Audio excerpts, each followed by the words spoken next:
Nós então retomaremos o estudo da Revista Espírita, mês de janeiro de 1859. Nós temos 2 artigos previstos, o Sr. Adrien, médium vidente, o segundo artigo, e o Louquinho de Bayonne. Louquinho é essa expressão dessa edição, mas numa outra edição nós temos o Duende de Bayonne. Então o Duende, Louquinho, então se vocês por acaso encontrarem esses 2 termos, então trata-se da mesma, do mesmo artigo, do mesmo personagem. Eu acho que tá... Vamos lá então, pessoal. Eu comentei com vocês então no estudo anterior a respeito do Sr. Adrien. Nós lemos o artigo sobre ele no mês de dezembro de 1858, intitulado exatamente O Sr. Adrien,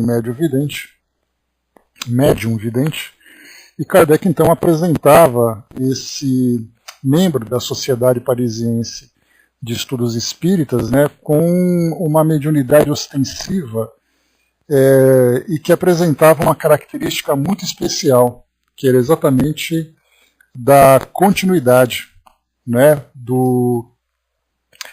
da vidência, mesmo estando em vigília, mesmo estando disperso. Porque quando nós falamos em ver espíritos, era muito comum naquela época, quando se trabalhava bastante com o sonambulismo magnético, principalmente, ou mesmo espontâneo, muitas pessoas relatavam a presença de espíritos, mas nesse estado alterado de consciência. Aqui, no caso do Sr. Adrien, era uma vidência espontânea. Então, nós temos hoje também o próprio Chico, relatava bastante experiências assim, o Raul Teixeira, o Divaldo Franco, Dona Ivone também relatava, então outros médiuns que trazem a mediunidade ostensiva. E no primeiro artigo, Kardec chamava a atenção, para a importância dos médiuns videntes no estudo do mundo espiritual, porque geralmente se valoriza bastante os médiuns de psicografia e os médiuns de psicofonia, porque esses 2 médiuns, esses 2 tipos de médiuns, ou esses 2 tipos de mediunidade, permitem que os espíritos tragam os seus relatos sobre o mundo espiritual. Então dependem do relato dos espíritos para conhecermos esse ambiente, conhecermos a sua dinâmica, conhecermos a sua aparência. No caso do médium vidente, ele mesmo traz as suas impressões. E isso pode acontecer em situações comuns, como é o caso dele. Eu comentei com vocês, fazendo a recapitulação na semana passada, que Kardec saía pela cidade com o Sr. Adrien exatamente para fazer esse trabalho de observação. Então, ele relatava, por exemplo, espíritos que acompanhavam as pessoas na calçada, espíritos que eram familiares, espíritos vagabundos, espíritos que eram obsessores, e participou de vários tipos de eventos, em ambientes diferentes também. Então, nesse caso, nós tínhamos ali cemitérios, teatros, hospitais, e entre outros locais. Então, de um modo geral, foi trazendo essas observações, relatando quem eram os espíritos que lá estavam, trazendo a sua aparência, e, consequentemente, também trazendo a sua, vamos dizer assim, a sua classificação dentro de uma escala evolutiva. Falava também sobre as atitudes que eles tomavam, o que eles faziam naquele local, lá soldado. Então, o médium vidente tinha um grande valor, tem um grande valor, quando a sua sensibilidade ela é bem aplicada num trabalho mediúnico. No caso, por exemplo, saindo da vida cotidiana e entrando, concentrando diretamente numa reunião mediúnica, o médium vidente é capaz de trazer as impressões de todos os espíritos que estão ali presentes. Quantos espíritos são, quem são eles, qual a aparência que eles têm, autenticando as comunicações que chegam através da psicofonia e da psicografia, porque então, se um espírito acena daquela forma, a aparência que ele demonstra autentica aquele comunicado. Inclusive, não apenas de personalidades, vamos dizer assim, mas também de espíritos familiares. que uma psicografia chega de um espírito familiar, alguma pessoa que precisa de uma orientação, precisa de um consolo, alguma coisa assim. E aí, então, a carta, nesse caso, ou a mensagem chega acompanhada com a descrição da aparência do espírito naquela comunicação. Então, Kardec valorizou bastante a participação desse tipo de médium durante os trabalhos mediúnicos e também para o próprio conhecimento e entendimento sobre o mundo espiritual. Aqui, então, o segundo artigo sobre o Sr. Adrien, esse, então, médium vidente lá da Sociedade Parisiense de Estudos Espíritas e também ali amigo de Kardec. Desde a publicação de nosso artigo sobre o Sr. Adrien, médium vidente, grande número de fatos nos têm sido comunicados, confirmando nossa opinião de que essa faculdade, assim como as demais faculdades mediúnicas, é mais comum do que se pensa. Nós já tínhamos observado numa porção de casos particulares, e sobretudo no estado sonambúlico. O fenômeno das aparições é hoje um fato comprovado, e podemos dizer frequente, sem falar dos numerosos exemplos oferecidos pela história profana e as escrituras sagradas. Aliás, nós conversamos ontem, estudando lá no Livro dos Espíritos, a respeito da organização das leis morais que Kardec propôs, e os espíritos então responderam que aquelas 10 leis que Kardec organizou tinham uma semelhança muito grande com os 10 mandamentos trazidos por Moisés. E aí eu falei para vocês sobre a importância de estudarmos também, temos em nossa biblioteca a Bíblia, estudando tanto o Antigo Testamento como o Novo Testamento, como fonte de informações, por uma série de citações e também desenvolvimento de ideias que é trazido para nós pelos livros da codificação, como é o caso, por exemplo, do Evangelho segundo o Espiritismo, como é o caso dos livros que chegam para nós complementando com orientações, com reflexões em torno de passagens do Novo Testamento. Né? Então nós chegamos a falar sobre isso hoje. E comentei com vocês, inclusive, que o Novo Testamento é uma fonte de informações muito importante por causa, deixa eu ver aqui rapidinho, por causa dos fenômenos mediúnicos, que são aqueles que nós estudamos, né? Não são a classificação dele, né, Tico Teco? Então continua para nós aqui o texto.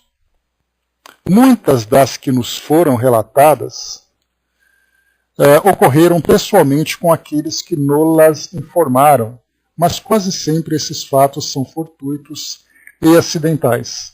Ainda não tínhamos visto alguém em que tal faculdade fosse, de algum modo, o estado normal. Né? Então, Kardec também comentou a respeito de quem nós podemos classificar realmente como médiums. Porque muitas vezes um indivíduo, vivendo uma determinada experiência, por exemplo, uma experiência emocional ou um uso de substâncias que provocam uma alteração no seu estado consciencial, pode fazer com que ele tenha alguma percepção, tenha ali a sua sensibilidade aflorada.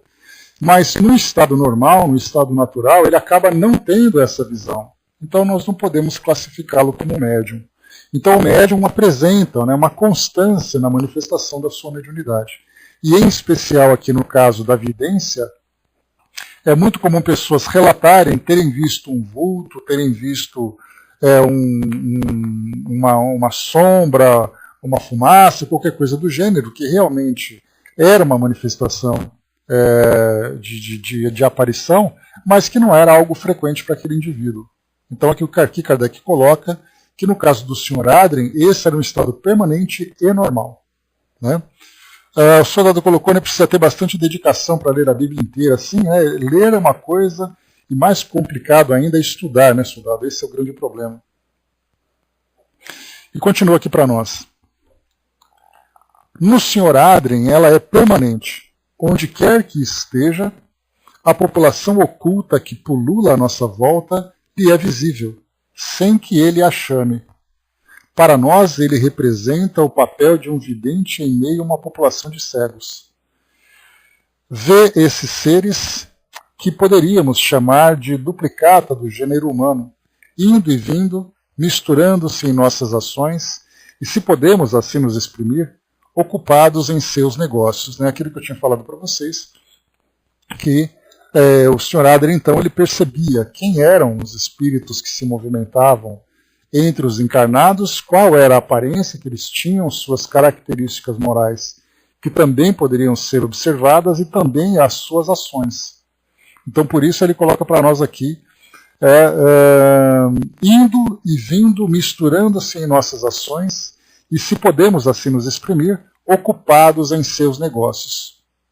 E esses negócios, não é interessante, nós observarmos porque espíritos que muitas vezes trazem ali os seus próprios compromissos, resolvendo os problemas, ou pelo menos vivendo a ilusão da resolução desses problemas, e outros vivendo os seus negócios, interferindo aqui na nossa rotina do mundo físico. Dirão os incrédulos que é uma alucinação, palavra sacramental pela qual pretendem explicar o que não compreendem. Bem que gostaríamos que nos definissem o que é uma alucinação e especialmente sua causa. Todavia, no Sr. Adrien ela tem um caráter bastante insólito, o da permanência. Até agora, o que se tem convencionado chamar de alucinação é um fato anormal e quase sempre consequência de um estado patológico, o que absolutamente aqui não é o caso. Então, mais uma vez aqui uma observação importante. Também comentei com vocês, e já comentei inclusive várias vezes sobre isso, o trabalho feito, a tese apresentada pelo Dr. Alexander Moreira Almeida, lá da Universidade de Juiz de Fora.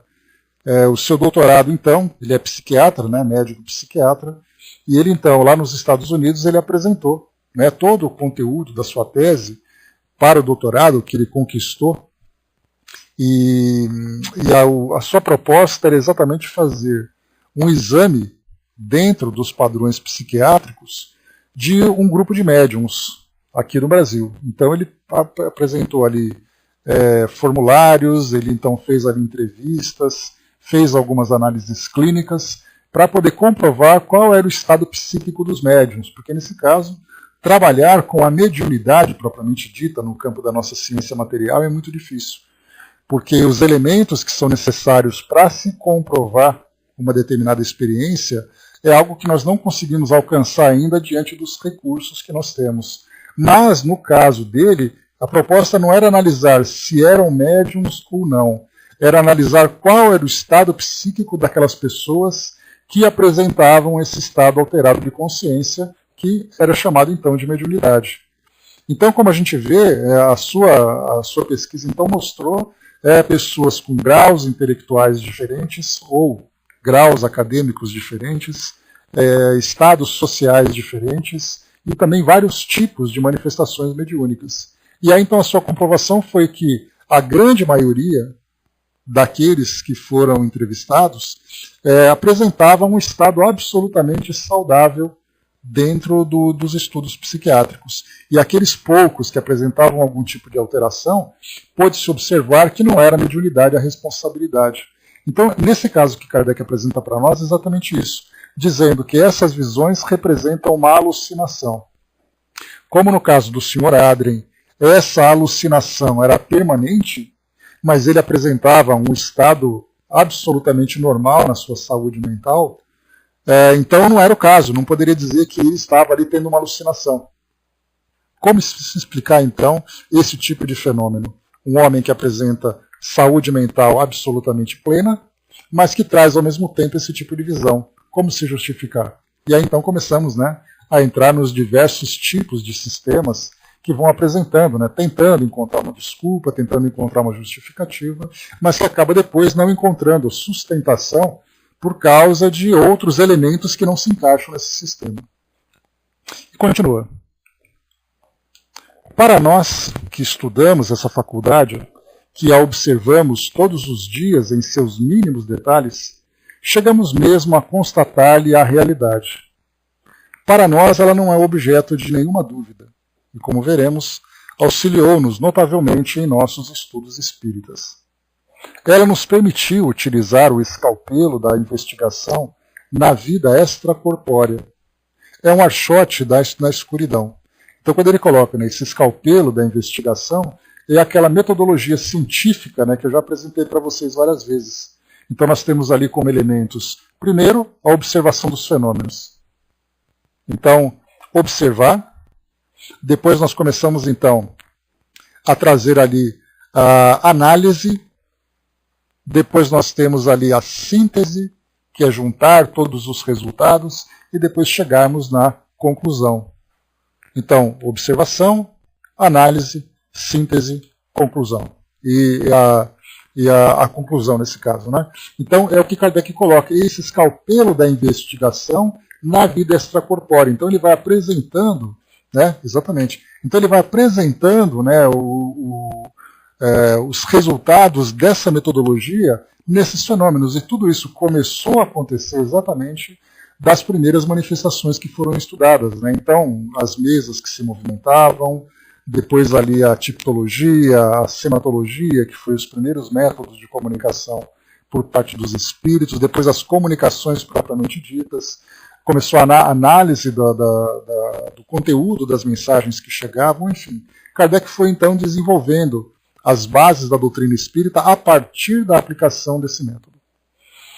O Sr. Home, né, a gente fala de Daniel Douglas Home, dotado de extraordinária faculdade como médium de efeitos físicos, produziu efeitos surpreendentes. Então, quando nós começamos a ver também aqui o que Kardec apresenta para nós como análise desses fenômenos físicos que se apresentavam inicialmente, quando nós vamos lá para o Livro dos Médiuns, no primeiro capítulo ou no segundo capítulo, nós temos ali o estudo dos sistemas e dos métodos, né? Métodos e sistemas.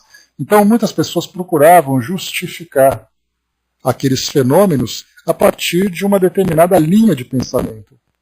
No caso, por exemplo, de efeitos físicos, os primeiros contraditores desses tipos de fenômenos eram aqueles que classificavam como farsas. Ou seja, isso é uma mentira, isso é uma farsa. E nesse caso, sendo uma farsa, vamos então eliminar todos os elementos que possam justificar essa farsa.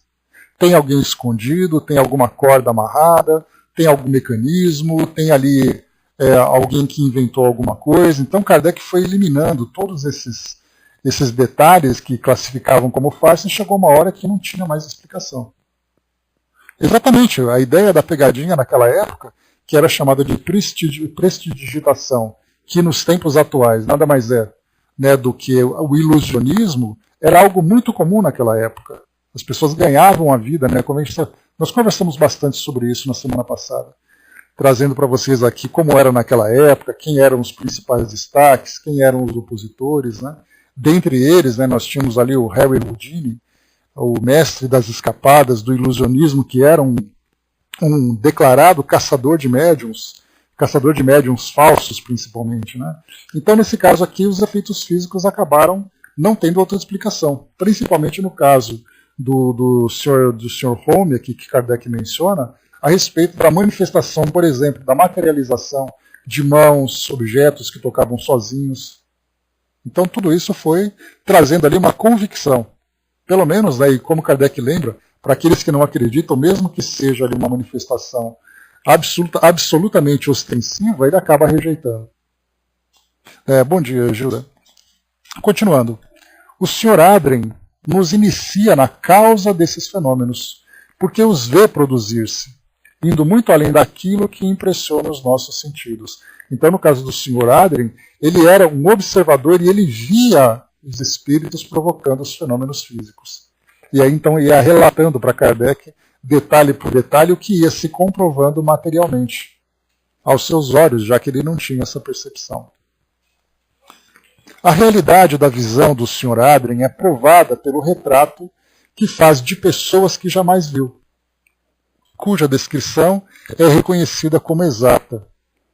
Certamente, quando ele descreve com rigorosa minúcia os mínimos detalhes de um parente ou de um amigo, evocados por seu intermédio, temos certeza de que ele vê, porquanto não pode tomar a coisa como produto da imaginação. Então aqui é quando ele aparece, então, um espírito se manifesta para uma comunicação lá na sociedade, e ele então relata minuciosamente. E esse detalhamento fazia parte do processo de autenticação daquela mensagem. É alguém vestido dessa forma, com o cabelo dessa forma, se apresentando dessa ou daquela forma, né? Também, né, a mesma coisa. Então, quer dizer, os desenhos que eram apresentados, no caso do Sr. Adler, ele não tinha essa habilidade de desenho, mas ele trazia a descrição. Mas médiuns pictográficos, né, psicopictográficos, traziam esses desenhos, inclusive de pessoas que viviam distantes. Bem interessante também. Deixa eu ver aqui. Entretanto, há pessoas cuja prevenção as leva a rejeitar até mesmo a evidência. E, o que é mais bizarro, para refutar o que não querem admitir, explicam-no por causas ainda mais difíceis que as que lhes são fornecidas. Ou seja, inventam histórias mais mirabolantes simplesmente para poder negar aquilo que a doutrina espírita apresenta como uma resposta, uma explicação para o fenômeno. Né, quem era um grande opositor, né, o finado Padre Quevedo, né, que recentemente desencarnou, ele então procurava de todas as formas justificar, né, a mediunidade de Chico Xavier, trabalho de transcomunicação instrumental, né, com Clóvis Nunes, né, que faz pesquisas lá na Bahia com transcomunicação. Então ele falava, não, isso aí é explicado dessa forma. O jeito que a justificativa que era apresentada era mais complicada do que o simples fenômeno que acontecia. Os retratos do Sr. Adrien, todavia, nem sempre são infalíveis. Nisso, como em toda a ciência, quando se apresenta uma anomalia, é necessário procurar-lhe a causa, considerando-se que a causa de uma exceção frequentemente confirma a regra geral. Para compreender o fato, não se deve perder de vista o que a esse respeito já dissemos sobre a forma aparente dos espíritos. Essa forma depende do perispírito, cuja natureza é essencialmente flexível, presta-se a todas as modificações que lhe queira dar o espírito. Deixando o envoltório material, o espírito leva consigo o seu invólucro etéreo, que constitui uma outra espécie de corpo. Em seu estado normal, esse corpo tem a forma humana, mas não calcada traço a traço sobre o que deixou, especialmente quando abandonou há um tempo. Então, o que ele está querendo dizer para nós aqui inicialmente?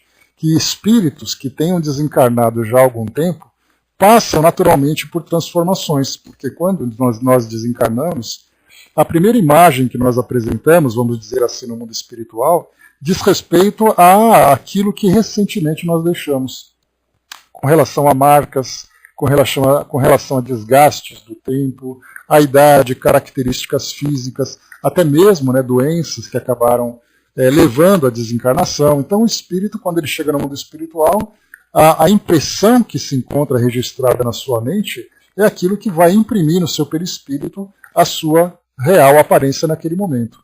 Quando, então, depois de um longo tempo no plano espiritual e o espírito vai recobrando o seu reequilíbrio psíquico, ele vai tornando também a sua aparência mais saudável, muitas vezes uma aparência mais jovial, uma aparência que já tira as imperfeições que a matéria acabou gerando. E aí, depois que esse espírito se manifesta e traz essa, vamos dizer assim, essa aparência renovada, geralmente não bate com aquilo que ele tinha anteriormente. E aí, então, isso acaba levando as pessoas que não têm essa compreensão sobre a vida no mundo espiritual a muitas dúvidas. Então, nesse caso, né, o espírito, conforme ele muda seu modo de pensar, também vai mudando as suas características perispirituais. Nos primeiros instantes que se seguem à morte, e enquanto ainda existe um laço entre as duas existências, maior é a semelhança, que nós colocamos agora aqui, né? Essa similitude, porém, apaga-se à medida que se opera o desprendimento, e que o espírito se torna mais estranho ao seu último envoltório.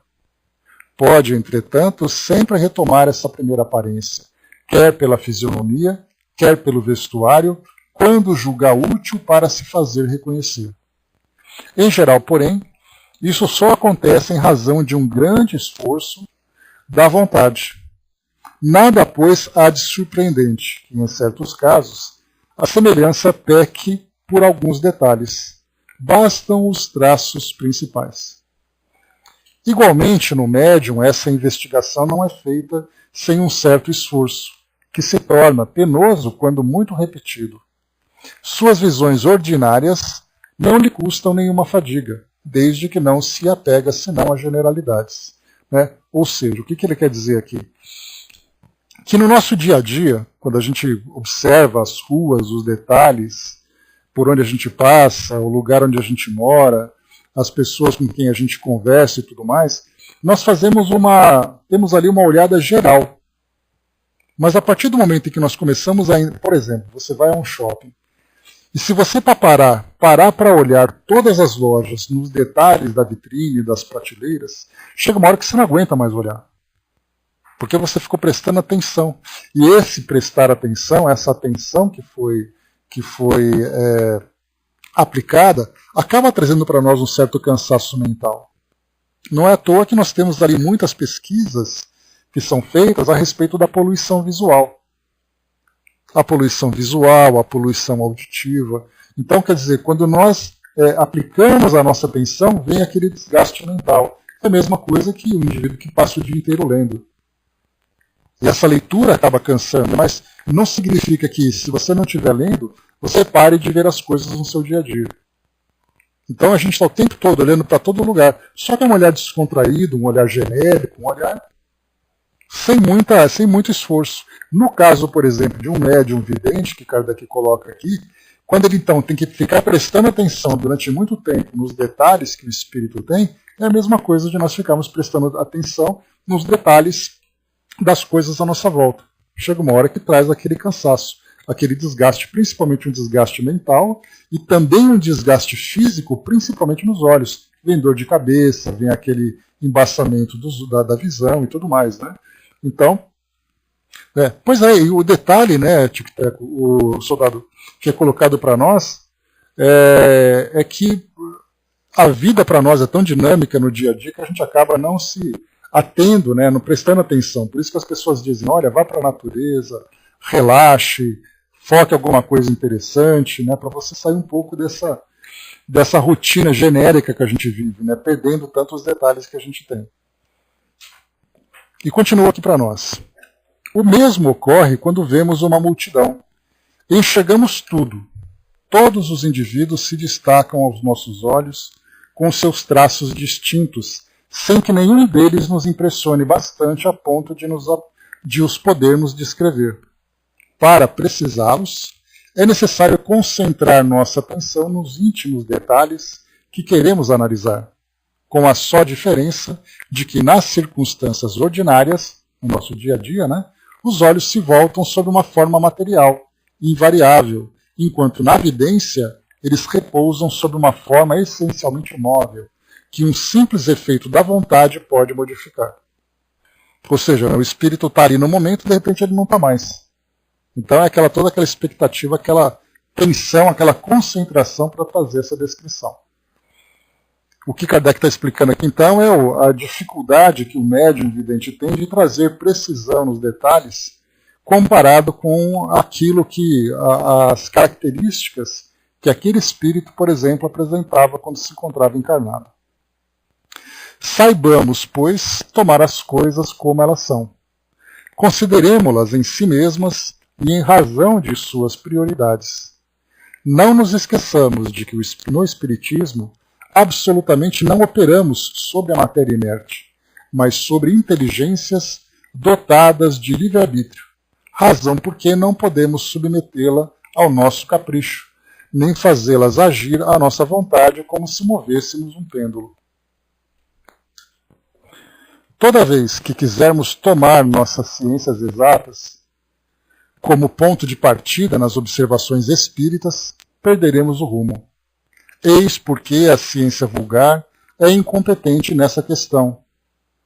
É exatamente como se um músico quisesse julgar a arquitetura do ponto de vista musical. Então o que Kardec coloca, ele já tratou desse mesmo assunto lá no livro O que é Espiritismo, quando ele dizia, né, de repente até para muitos, visto assim com uma certa petulância, com uma certa arrogância, dizendo exatamente que a nossa ciência vulgar, a nossa ciência clássica, material, ela não tem competência para falar sobre o mundo espiritual. Exatamente porque o seu objeto de análise depende de uma materialidade.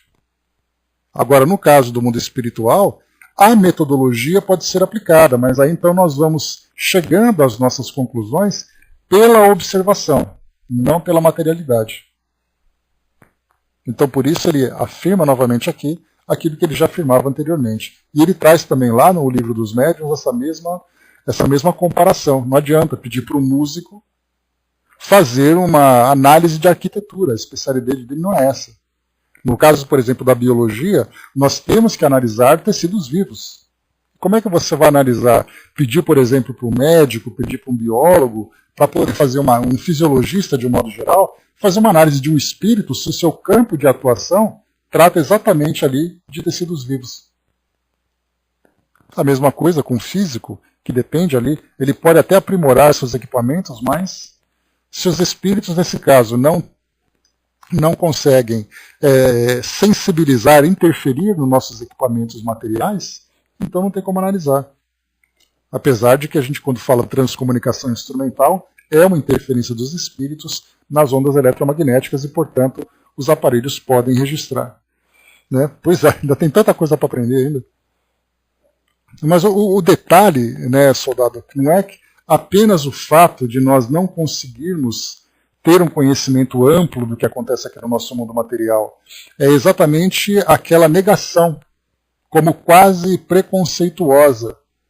É coisa de espírito, não me interessa, não quero saber, para mim é tudo mentira. Sem sequer se debruçar sobre um pequeno tema para fazer uma análise. Então, quando ele diz assim, olha, eu não falo nada porque eu não conheço. Mas Dani fala assim, ó, eu não conheço, não quero saber, tenho raiva de quem sabe.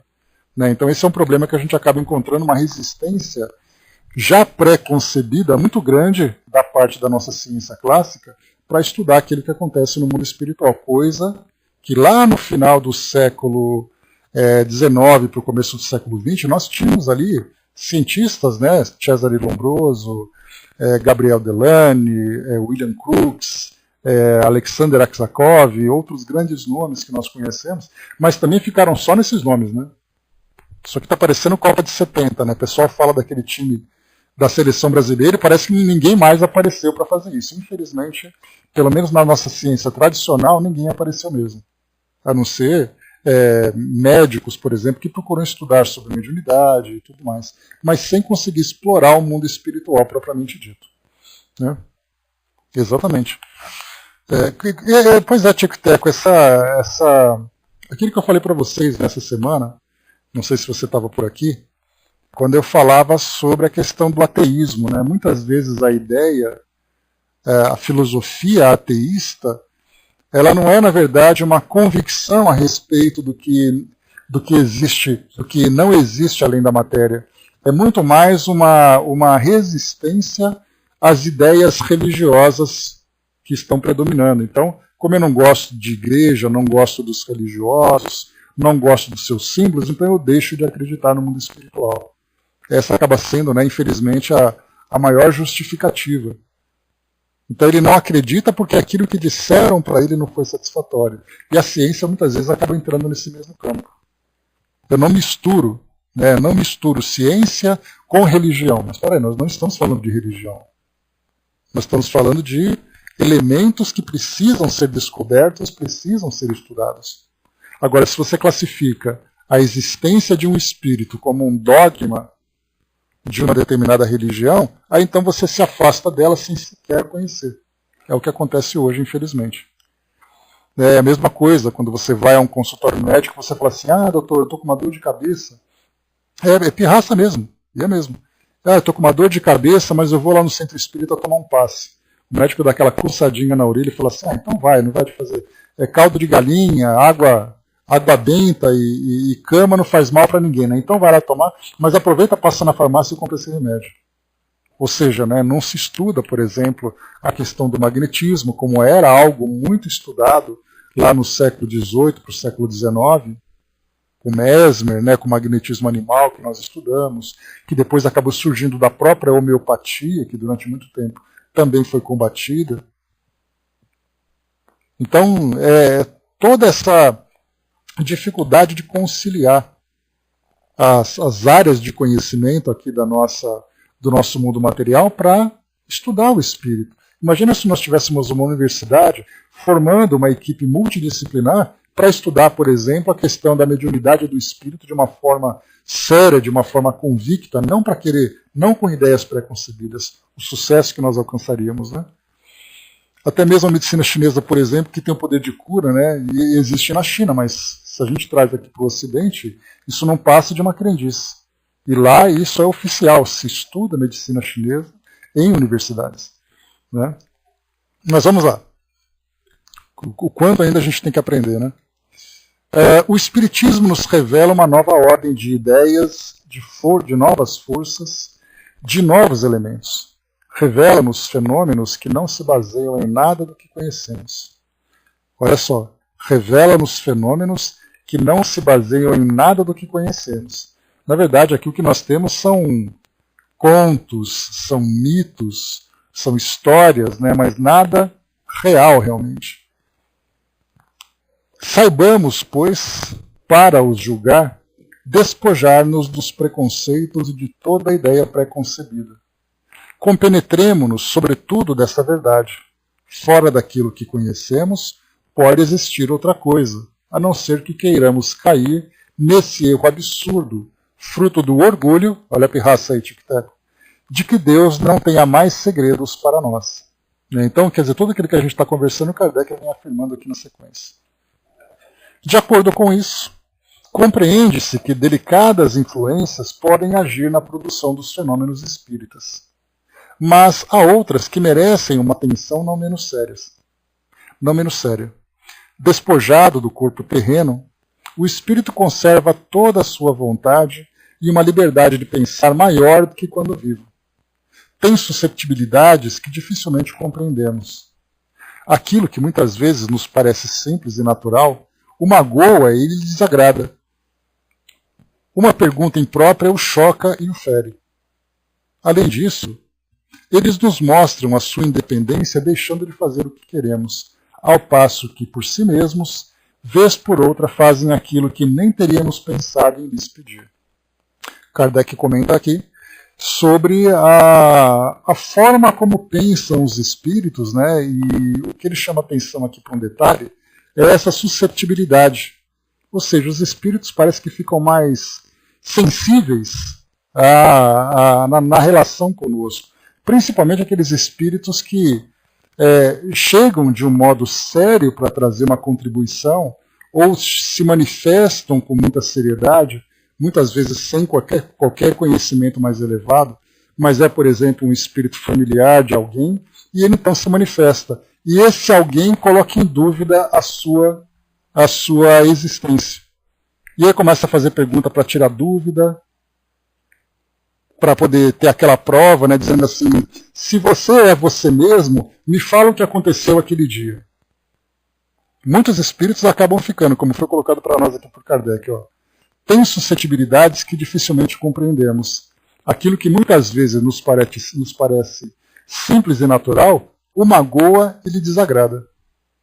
Então, apesar de serem espíritos, né, é importante a gente sempre lembrar disso, eles são espíritos, mas não quer dizer que eles sejam moralizados, que eles sejam espíritos moralmente elevados. Muitas vezes um cientista, por exemplo, renomado aqui no mundo material, com todas as glórias, com todos os títulos, chega no mundo espiritual achando que está por cima da carne seca, né? E aí então ele é chamado e as pessoas desconfiam, e ele fica então mordido. Quem ele é para me perguntar esse tipo de coisa? Quem ele pensa que é para duvidar da minha existência? Então os espíritos ficam magoados. Porque ainda existe aqueles elementos da natureza humana que os acompanham. Porque a gente tem aquela ideia, o espírito vai para o mundo espiritual, ele se torna espírito e de repente ele se eleva e começa a brilhar como as estrelas. Não. Muitas vezes o espírito é exatamente tic-tac. Porque ele pede umas provas e muitas vezes de uma forma ridícula, né? Então, os espíritos acabam tendo essa sensibilidade, né, como Kardec coloca. Deixa eu ver aqui. Se houvesse um regente espiritual, seria eu apresentar um RG espiritual, seria eu só apresentar o documento, né, que trabalharia para os espíritos. E Kardec, né, soldado, ele coloca lá no Livro dos Médiuns, sobre forma de nós identificarmos os espíritos, a forma de nós identificarmos a veracidade daquelas informações, ele chama atenção para uma análise não de imediato, a curto prazo, mas uma análise a longo prazo, ou seja, é através da convivência com os espíritos que a gente vai então alcançando essas conclusões. Mas aqueles que estão querendo uma prova imediata, contundente do mundo espiritual, ele não tem paciência para isso. Se alguém fala assim para você, olha, eu duvido você me mostrar que o mundo espiritual existe. Aí você dá o Livro dos Médiuns para ele, o Livro dos Espíritos, e fala assim, olha, estuda daqui 3 anos a gente conversa. Ele vai dizer, não, eu quero que você me prove agora. Não, mas eu não tenho como provar agora, tá vendo? Estou falando, viu só? E aí então começa aquela dificuldade, né? Como acontece muitas vezes nas salas espíritas aqui do Pautalk, chegavam aquelas pessoas aqui na sala e falavam assim, me prova que essa coisa de essa coisa de espírito existe. Quer dizer, você está no meio de um tema, completamente ali concentrado, e o indivíduo chega do nada pedindo uma prova, como se a gente fosse se dar o trabalho de provar alguma coisa para ele, né? Então, é a necessidade de esforço, de tempo, de análise, de uma investigação mais apurada para depois chegar à conclusão. Esses espíritos, por exemplo, como São Luís, como Erasto, como Santo Agostinho, são espíritos que demoraram um tempo para poder mostrar para Kardec quem eles eram. Não é simplesmente na assinatura que ele falou, opa, São Luís falou, então São Luís está dito. Pelo contrário, há necessidade de um cuidado. Então, assim, é a frequência, é a constância daquele conteúdo, daquele nível de elevação, ou nível moral, que fez com que Kardec se convencesse de que aqueles espíritos, através de sua linguagem, através de seu conhecimento, através do seu comportamento, que convenceu Kardec de quem realmente eles eram. É um trabalho difícil. Todo mundo acha muito simples, né? Mas a coisa não é assim. Continuando, né, Nina? Bom dia. Deixa eu ver aqui. Tá, falei para vocês aqui sobre o temperamento dos espíritos, né? Além disso, eles nos mostram a sua independência, deixando de fazer o que queremos, ao passo que por si mesmos, vez por outra, fazem aquilo que nem teríamos pensado em lhes pedir. É por essa razão que os pedidos de providiosidade são essencialmente antipáticos aos espíritos, que a eles raramente respondem de maneira satisfatória. Sobretudo os espíritos sérios jamais se prestam a isso e de modo algum querem servir de divertimento. Concebe-se, pois, que a intenção de influir bastante sobre a sua boa vontade de se apresentar aos olhos de um médium vidente, sob tal ou qual aparência. E, definitivamente, como eles não assumem uma determinada aparência, senão quando assim lhes convém, só o fazem quando para isso existe um motivo sério e útil. Há uma outra razão, que de certo modo se liga ao que poderíamos chamar de fisiologia espírita. A visão do espírito pelo médium faz-se por uma espécie de irradiação fluídica, que parte do primeiro e se dirige ao segundo. O médium, por assim dizer, absorve os raios e os assimila. Se estiver sozinho ou cercado apenas de pessoas simpáticas, unidas pela intenção e pelo pensamento, aqueles raios se concentram sobre ele. Então a visão é clara, precisa, e é em tais circunstâncias que os retratos, quase sempre, são de uma exatidão notável.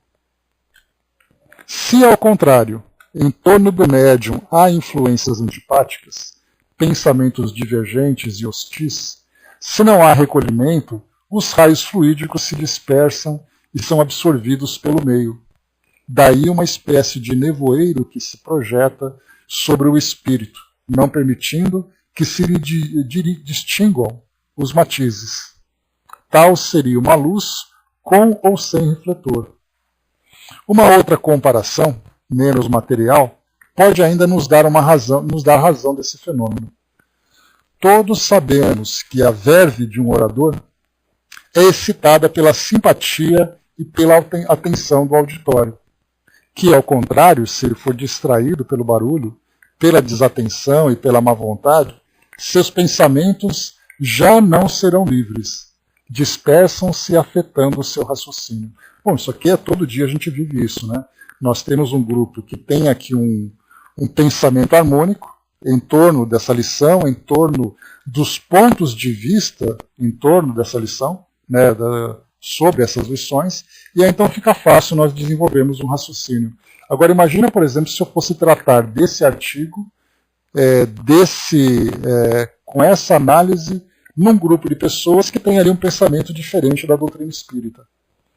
Um grupo de evangélicos, um grupo de católicos, eu começasse a falar sobre médiums, sobre materialização de espíritos, a dificuldade que eu teria de ter essa liberdade. Então, da mesma forma que acontece em todas as áreas, né, não precisa ser necessariamente doutrinária, nós falamos de comercial, profissional, acadêmica, você vai tentar passar alguma coisa. Muitas vezes um olhar atravessado de alguém já é suficiente para desequilibrar um pouco o orador. Às vezes num centro espírita, né, onde todos deveriam ter ali um pensamento elevado, todos estarem ali de boa vontade e tudo mais, aí o palestrante começa a falar, um distrai, o outro atende ao celular, o outro começa a bocejar, o outro começa a fazer cara feia. Imagina então como é que fica o estado do coitado do palestrante tentando transmitir uma ideia. Se nesse caso algo muito mais visível, isso já acontece, imagina então no caso de uma manifestação de um espírito para ser percebido por um médium vidente, quando então há pensamentos que são divergentes ali próximos. Né? Bom dia, abraço. Né? Então isso demanda equilíbrio mental e emocional do palestrante, né? Saber lidar com a diversidade da plateia. Mas mesmo assim, o fato dele manter o equilíbrio não significa, né, que isso não seja algo real, concreto para ele. Ele percebe essa antipatia, vamos dizer assim. Né? Então, nesse caso, por não ter essa antipatia, não ter essa simpatia, ele então tem que fazer as coisas combatendo aquilo que vem contra ele. Se por acaso ele faz ali a sua palestra e todos estão ali em harmonia com aquele pensamento, isso fica muito fácil. Então, assim, o trabalho que ele vai ter vai ser apenas em organizar as ideias. No caso de um pensamento divergente ou de pensamentos divergentes, ele vai ter que organizar suas ideias e ainda por cima combatendo toda aquela carga negativa que vem sobre ele. Né? Então, realmente precisa de um equilíbrio. Não é à toa que em curso de palestrantes esse tema também é abordado, como controlar ali o público na sua exposição, não apenas como coletar material, porque é muito fácil, né? Olha, você faz um roteiro, você pesquisa, você prepara, e aí você coloca na frente de uma plateia hostil. Tudo aquilo que ele preparou foi por água abaixo, porque psicologicamente, emocionalmente, ele não se preparou para isso. Então tem que vir com o pé atrás, né? É muito mais fácil você ir com o pé atrás e durante a palestra você se soltar, do que você ir todo à vontade e de repente tomar um revés ali, né? Então é muito difícil. E continua. Pois é. Duda colocou também ali, mas tem orador que realmente é lento, né? Que cansa, né? Eu mesmo não aguento. Ouvi um grande amigo meu, porque toda vez que eu desdobro, pelo menos umas 2 vezes, né? Ao ponto de eu sair e ir para a recepção, a culpa não é dele, né? Pois é, mas o que a gente coloca nesse caso, né, Dudu, é aquela ideia que é antipática. Nós temos isso realmente, né, essa ideia antipática, que o indivíduo não concorda. Você pega um grande orador ali, que tem uma ideia bem organizada, e de repente ele fala uma coisa que você não concorda. Né? Então, independente de quem tem razão, a gente fala sobre as energias antipáticas nesse momento. De repente ele coloca ali uma ideia um pouco ortodoxa, o outro não concorda, e aí só o fato de terem essa discordância já é o suficiente para criar um clima negativo naquele ambiente. No caso, por exemplo, quando a gente vai para uma reunião mediúnica, como acontecia na sociedade, né? A gente lembra, estudando um pouquinho sobre os trabalhos que eram realizados lá na sociedade, e nós estudamos através dos boletins que Kardec publica aqui na Revista Espírita, a gente vai começar a acompanhar a partir do ano que vem, eu acho, aqui da Revista Espírita.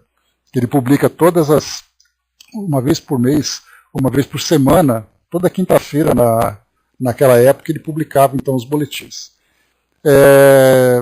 Ele colocava que pessoas que eram de fora da sociedade, né, elas eram então, precisavam ser convidadas, e sendo convidadas, elas precisavam estar sob, vamos dizer assim, sob a tutela daquele que foi ali o seu anfitrião, aquele que convidou. Exatamente porque a presença dessas pessoas lá na sociedade, durante os trabalhos, principalmente durante os trabalhos mediúnicos, isso poderia trazer um grande prejuízo para o trabalho. Alguém de fora que chega do nada e já começa a causar aquele tumulto, mesmo que seja um tumulto silencioso no campo das energias. Então há sempre a necessidade de ter um grupo muito harmônico para que o trabalho se desenvolva da melhor forma. O que Kardec coloca então, que nesse caso precisa realmente de uma harmonia entre todos aqueles que estão presentes, médiuns, aqueles que estão dando suporte e os espíritos que vão se manifestar. Quando existe essa conjunção de fatores positivos, de boas intenções, aí então o médium tem uma capacidade de ver o espírito com maior clareza. Quando existe então essa antipatia, aí então o espírito muitas vezes se manifesta daquela forma meio nebulosa, que não é possível ter aquela clareza, né? Deixa eu ver aqui. O soldado colocou, né, também se há um didatismo na exposição ou se vira debate, né? Pois é, ou se sai produtivo ou não. O Dudu colocou, né, sim, né, se ser contra o que ele fala, existe sim, né? Conheço um assim, mas fora dali, grande amigo. Converso com ele sobre o assunto que eu não concordei e a gente chega no limite de cada um, né? A gente mesmo não se entendendo sobre o assunto, tudo fica bem, né? Que é o ideal, né? O Braço colocou, né? Eu sempre gostava das palestras do Divaldo, né? Devido ao bom humor, né? Eu gosto, né, Brás, da palestra do Divaldo quando ele tem essa parte bem humorada.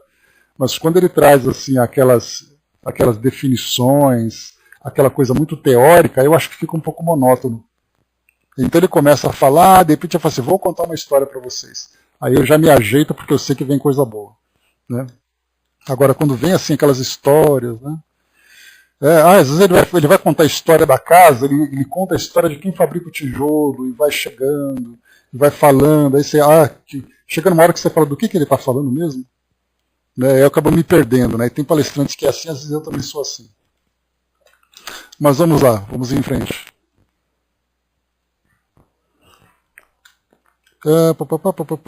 Tá.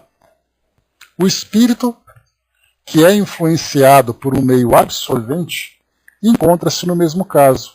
Em vez de dirigir-se a um ponto único, sua irradiação dissemina-se e perde sua força. Então, no caso das manifestações. Às considerações precedentes, devemos acrescentar outra, cuja importância será facilmente compreendida por todos os que conhecem a marcha dos fenômenos espíritas. Sabe-se que várias causas podem impedir um espírito de acorrer ao nosso apelo no instante em que o evocamos. Pode estar reencarnado ou ocupado em outra parte.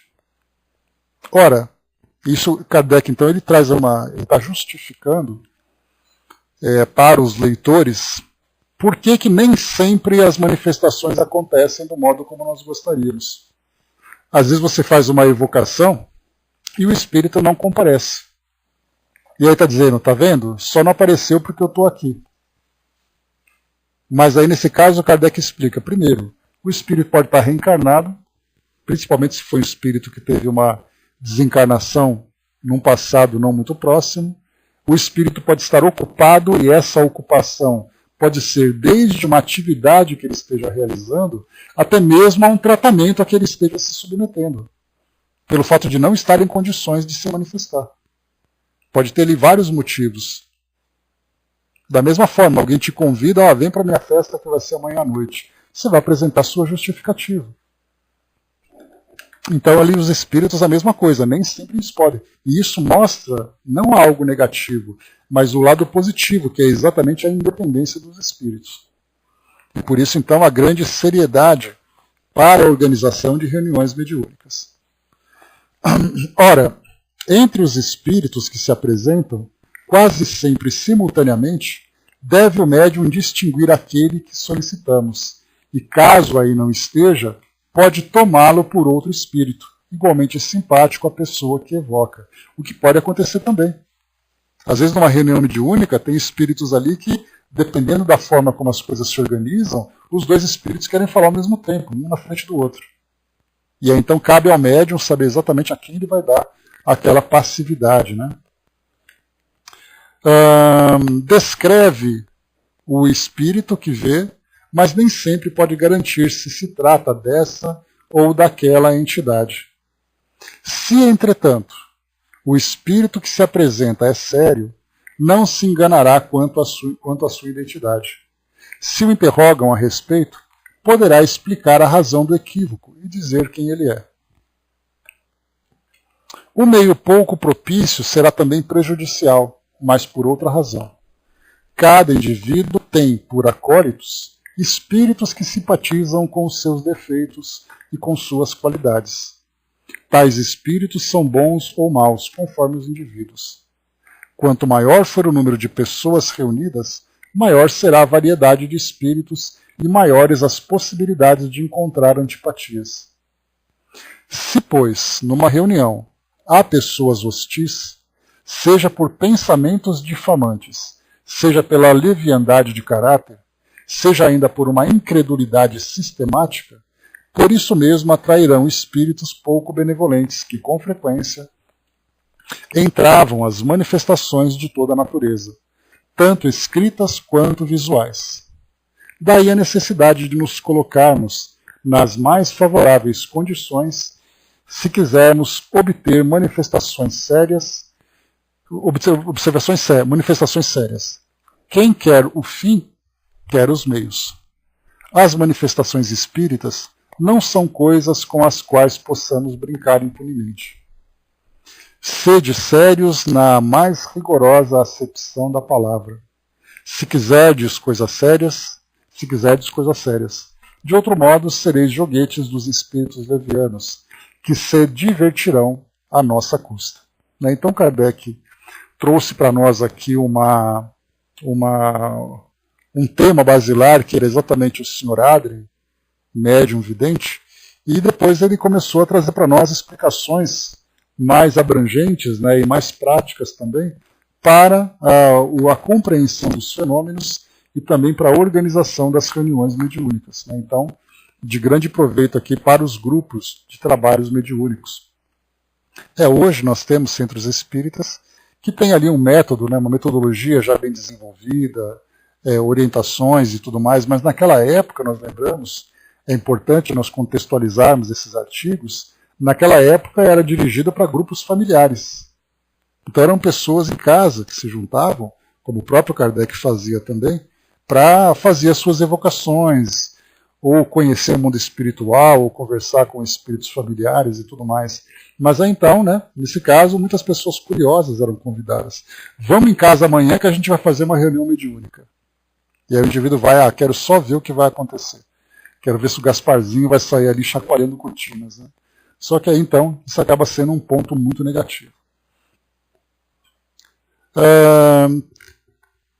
Sim, tudo envolvido, o tic-tac, tudo envolvido nessa tentativa de realmente aproximar o mundo espiritual de nós aqui encarnados. Então ele procurava trazer explicações bastante concretas para poder tirar das pessoas todos os receios, todas as antipatias, todas as incredulidades que já naturalmente apresentavam, principalmente no campo religioso, mas também juntando o campo científico daquela época. Hoje nós não temos, por exemplo, grupos científicos que se opõem a qualquer tipo de reunião mediúnica. O que nós temos são grupos religiosos que se opõem exatamente pelo fato dos seus dogmas apresentarem ali ideias diferentes, elementos diferentes. Mas naquela época de Kardec, ele era combatido pelas academias, ele era combatido pelas instituições científicas, assim como também pelas próprias religiões, em especial a religião católica, e religião protestante da época, né? O Soldado colocou: o modelo espírita descentralizado permite uma flexibilidade maior nas práticas espíritas, né? E ao mesmo tempo, né, Soldado, houve a necessidade também de trazer, que é exatamente o papel das federativas, né, em especial da Federação Espírita Brasileira, de ser uma referência com instruções. Ela não é um órgão regulatório, mas ela é uma referência, porque é exatamente para evitar esses tipos de práticas que muitas vezes são completamente fora dos padrões espíritas, né? Então, assim, as instituições federadas recebem essas orientações. Então, o núcleo central para ajudar na organização, como Kardec fazia na sua época, porque aí então ele poderia, através das cartas, né, e das visitas, ele levava orientações para vários grupos que pediam orientações, e ao mesmo tempo ele não era, né, não determinava absolutamente nada entre eles, mas ele alertava para os riscos e tudo mais. Nós temos um amigo que é presidente da Federação Espírita do Maranhão, e ele então também, né, ele faz ali visitas naquela região a vários centros espíritas. Ele conta umas histórias assim que é algo bastante preocupante, né, juntando aquilo que é espírita, juntando aquilo que é afro, juntando aquilo que é esotérico, e as pessoas, os grupos, né, essas instituições, se denominam como espíritas, né, espíritas seguidoras das obras de Kardec. Mas as práticas não condizem com essa realidade. Então há necessidade desse órgão centralizador, ou melhor, orientador, essa referência para poder facilitar o trabalho, né? Então são dois pontos, né? Um é a falta de compreensão de tal doutrina, o outro é que existem pessoas que usam tal doutrina para apoiar suas posições pessoais, né? Então é o que acontece realmente. O Tico até colocou, né, o modelo deveria ser centrado nos espíritos prometidos e enviados, mas a gente não tem ainda, né, Tico, com uma estrutura absolutamente sólida, né, até porque os espíritos trouxeram seus ensinamentos e nós espíritas, mesmo nós espíritas, fazemos as nossas interpretações. Então, assim, o que eles trouxeram foi uma base para a gente começar o nosso desenvolvimento, e a gente lembra sempre que, tendo ali um século e meio, pouco mais de um século e meio de existência da doutrina, é algo muito pequeno, é um tempo muito curto para nós imaginarmos que os espíritos têm toda a liberdade de trazer orientações e de nos ajudarem, né? Então é algo muito breve, até porque muitos de nós, como eu sempre falo para vocês, muitos de nós que nos encontramos hoje no meio espírita, nós chegamos aqui agora. Diferentemente daqueles que já traziam ideias do passado, né? Muitos de nós estamos agora nos convencendo de que a doutrina espírita realmente traz a realidade do mundo espiritual. Então a gente ainda se encontra meio cambaleante ainda, convivendo com essa nova filosofia e tentando encontrar exatamente o seu ponto de equilíbrio. Enquanto isso a gente vai batendo cabeça de vez em quando, né? Isso porque a mediunidade não é uma propriedade do espiritismo, né? O Soldado colocou, né, que no estágio atual da humanidade, né, em termos morais, ainda não está no ponto de adentrar no mundo espiritual. Creio que acontecerá em um futuro distante. Como eu sempre coloco, o Soldado, aqui no nosso estudo, né, a ideia que nós temos dessa transição planetária, de sairmos desse mundo de provas e expiações para o mundo de regeneração, nós temos ainda aí mais umas 3 ou 4 gerações. 3 ou 4 gerações nossas, né? Então são 3 ou 4 reencarnações para nós irmos acompanhando e contribuindo também para essa mudança aqui no nosso mundo, né? Então ainda vai demorar um pouco, ainda acredito que talvez uns 3 ou 4 séculos nós tenhamos essa liberdade, né? Sempre será, né? Felizmente, né? O Tiquitá colocou, né, vimos a besteira do espiritualismo, né, entre aspas, né? Então, o mundo espiritual ele ainda é um mistério para nós, né? Como eu lembro sempre para vocês, nós somos um pequeno grupo de indivíduos que seguimos essa filosofia e começamos a conhecer um pouco mais do mundo espiritual num oceano de indivíduos que seguem doutrinas diferentes, né? quase 7 bilhões e meio de pessoas e nós somos aqui 30 milhões de espíritas aqui no Brasil. Né? Então nós temos ainda um longo caminho para percorrer. A doutrina espírita ainda tem um trabalho muito grande para desenvolver e nós, como espíritas, né, nós temos ali essa contribuição nossa também. Estamos fazendo a nossa parte. Né? Vamos ver quanto tempo vai demorar para isso acontecer. Mas enquanto esses dogmas não forem mudados, essas ideias fantasiosas do mundo espiritual, da realidade espiritual por si só, né, aquilo que é o mais básico, aquilo que é o mais elementar, o mais óbvio, que é a reencarnação, não é aceito por grande parte do nosso planeta, imagina o resto. Né? Então, temos ali uma grande dificuldade. As duas principais religiões dominantes, o cristianismo e o islamismo, são duas religiões que, de modo geral, não trazem como bases, como dogmas, né, ou como elementos de crença, ou de convicção até, a reencarnação. Então, imagina o resto. Né? Felizmente nós temos ali o hinduísmo, que traz também ali a reencarnação, mas de um modo ainda bastante limitado na compreensão, né, falando sobre a metempsicose, aquela coisa toda, nós espíritos ainda ocupando um espaço muito pequeno dentro das filosofias espiritualistas. Né? Nós somos pequenos, mas somos perseverantes. Né? Mas doutrinas balizadoras a cada gosto, né? Afinidade individual, grupal, porque o único caminho que leva a Deus é o ponto máximo da evolução espiritual, é o caminho do amor. Né? Então, e mesmo assim, mesmo o amor sendo tão óbvio, a gente já não consegue, né? Por isso tantas divergências que nós encontramos no mundo hoje.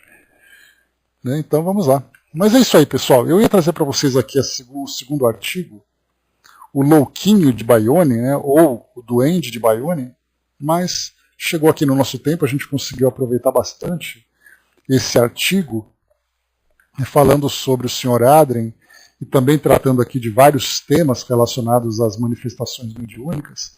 Então acabou sendo bastante proveitoso. Né? Eu separei aqui esses dois artigos, acreditando que a gente passaria com facilidade pelos dois, mas a gente conseguiu concentrar aqui a nossa atenção nesse primeiro artigo, né, o que foi bastante proveitoso. Então no nosso próximo encontro nós teremos ali o Louquinho de Bayonne, ou de novo, né, o Duende de Bayonne. Teremos também aqui, deixa eu ver rapidamente, só um instantinho. Aqui desses nossos artigos. Aqui, que deu só alterando uma coisa na minha configuração, aqui só um instantinho.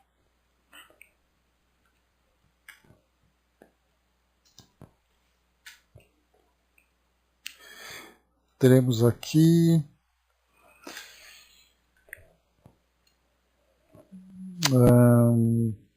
palestras familiares de Além Túmulo, né, de Charduc Duclos e Diógenes Duclos também. E depois Anjos da Guarda, Comunicação Espírita. Vamos ver se a gente consegue colocar em prática aqui esse nosso roteiro na semana que vem, mas